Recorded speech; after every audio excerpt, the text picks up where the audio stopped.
Maître Corbeau, sur un arbre perché, tenait en son bec un fromage. Maître Renard, par l'odeur alléchée, lui tint à peu près ce langage. « Eh, bonjour, monsieur du Corbeau! Que vous êtes joli! Que vous me semblez beau!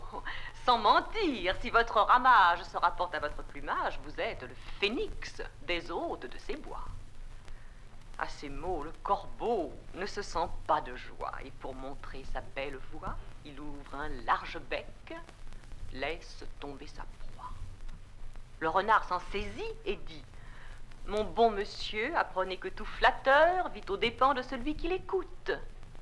Cette leçon vaut bien un fromage, sans doute. » Le corbeau, honteux et confus, jura, mais un peu tard, qu'on ne l'y prendrait plus. Pour un âne enlevé, 2 voleurs se battaient. L'un voulait le garder, l'autre le voulait vendre. Tandis que coup de poing trottait et que nos champions songeaient à se défendre, arrive un 3e larron qui saisit maître à Liboron. L'âne, c'est quelquefois une pauvre province. Les voleurs sont tel et tel prince, comme le Transylvain, le Turc et le Hongrois. Au lieu de 2, j'en ai rencontré 3. Il est assez de cette marchandise. De nul d'eux n'est souvent la province conquise. Un quart voleur survient qui les accorde net en se saisissant du baudet.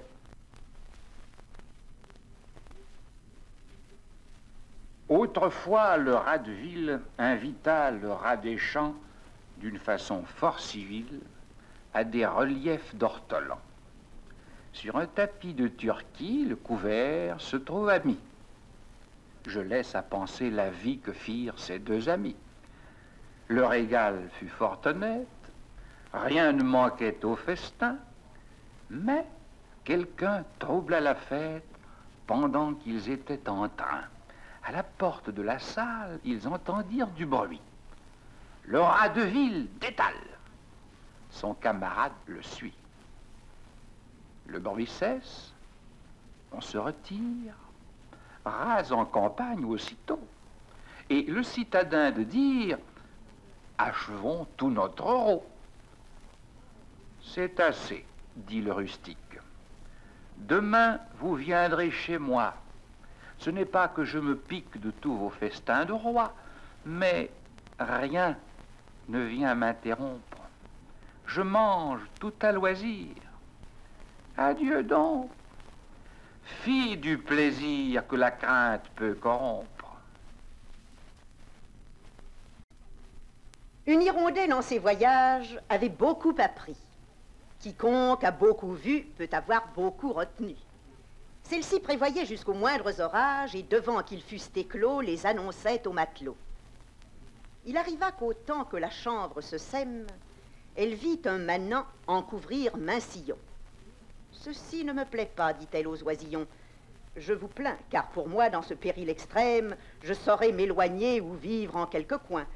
Voyez-vous cette main qui par les airs chemine? Un jour viendra qui n'est pas loin, que ce qu'elle répand sera votre ruine. De là naîtront engins à vous envelopper, et lacets pour vous attraper. Enfin, maintes et maintes machines qui causera dans la saison votre mort ou votre prison. Gare la cage ou le chaudron. C'est pourquoi leur dit l'hirondelle, mangez ce grain, et croyez-moi. Les oiseaux se moquèrent d'elle, ils trouvaient au champ trop de quoi. Quand la chènevière fut verte, l'hirondelle leur dit: arrachez, brin à brin, ce qu'a produit ce maudit grain, ou soyez sûrs de votre perte.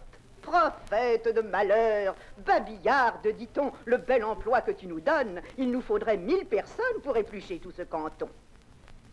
La chanvre étant tout à fait crue, l'hirondelle ajouta: ceci ne va pas bien, mauvaise graine est tôt venue, mais puisque jusqu'ici l'on ne m'a cru en rien, dès que vous verrez que la terre sera couverte, et qu'à leur blé les gens n'étant plus occupés feront aux oisillons la guerre, quand reginglettes et réseaux attraperont petits oiseaux, ne volez plus de place en place, demeurez au logis ou changez de climat, imitez le canard, la grue et la bécasse. Mais vous n'êtes pas en état de passer comme nous les déserts et les ondes, ni d'aller chercher d'autres mondes. C'est pourquoi vous n'avez qu'un parti qui soit sûr, c'est de vous renfermer au trou de quelques murs.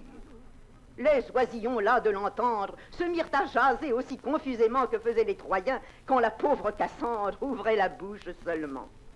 Mal en pris aux uns comme aux autres, maint oisillon se vit esclave retenu.